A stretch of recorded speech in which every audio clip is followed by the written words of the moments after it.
Our discussion of Cowell's method and the disturbing function brings up an interesting associated question. Namely, if we have a three-body system with masses m1, m2, and m3, where the orbital radius vectors and masses are such that the forces acting between the bodies are relatively equal, which should we consider to be the dominant body and which should we consider to be the perturbing body? So we're going to simplify our n-body system to just a three-body system, and we will draw the triangle of vectors R2L1, R2L3, and R1L3. Our alpha is defined as it was previously, as the angle between R2L1 and R1L3, and beta will be defined as the angle between R1L3 and R2L3. If we apply the cosine rule to these two legs of the triangle, given by the scalar magnitudes of R2L3 and R1L3, we will get this expression, the ratio of R2L3 over R3L1, or equivalently R1L3, is equal to the square root of 1 minus 2 R2L1 over R3L1 times cosine of the alpha angle plus R2L1 over R3L1 squared.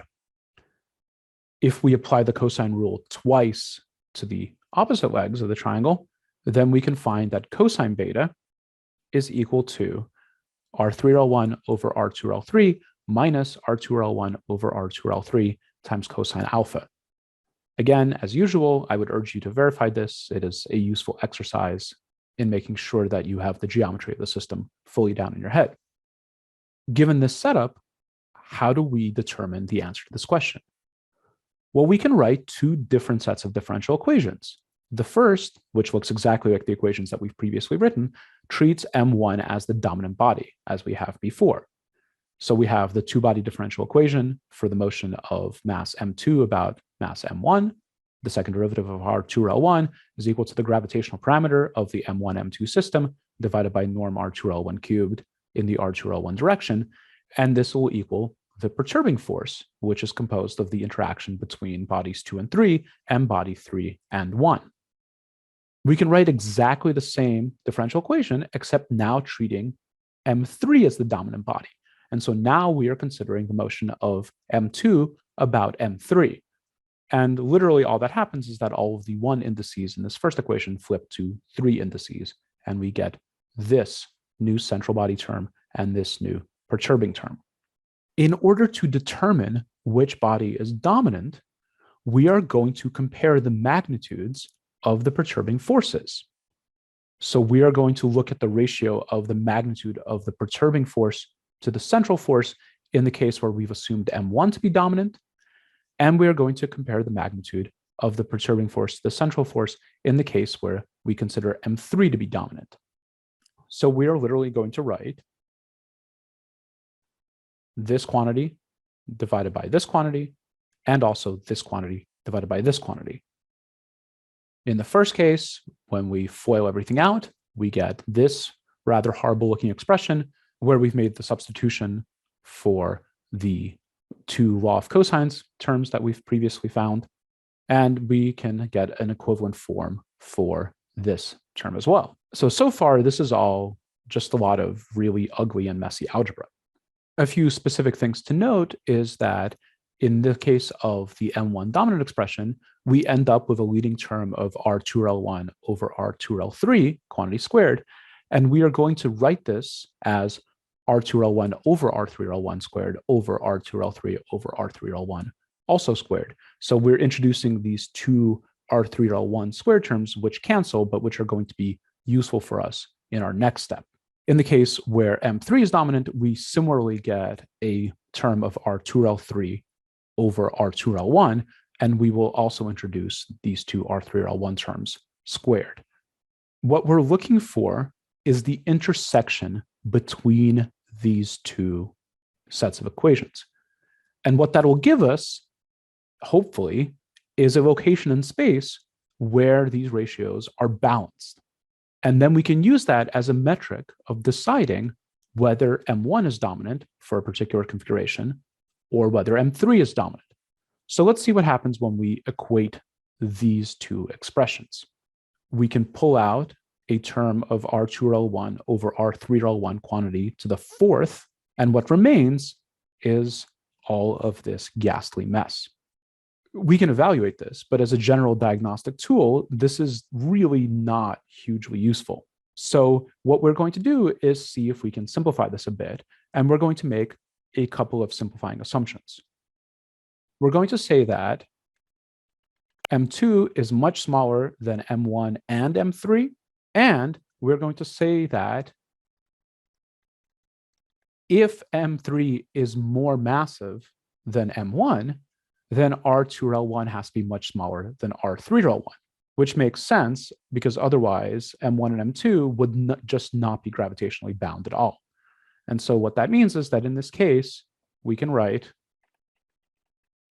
R2L1 over R3L1 is much smaller than 1. What we're going to do next is we are going to take this R2L3 over R3L1 to the 4th power term that we have on the right-hand side of this horrible looking thing. And we're going to write it as 1 plus R2L1 over R3L1 squared minus 2 times R2L1 over R3L1 times cosine alpha, the whole thing squared. This comes directly from the geometric relationships that we developed for the legs of the triangle and alpha. And taking into account the various assumptions that we just made, we can approximate this as 1 minus R2L1 over R3L1 cosine alpha plus 1/2 R2L1 over R3L1 squared minus 1/8 R2L1 over R3L1 squared cosine squared alpha, and so on and so forth. We are similarly going to take this entire ratio, expand it in the same series, the same order, and take the 4th root, and that will allow us to write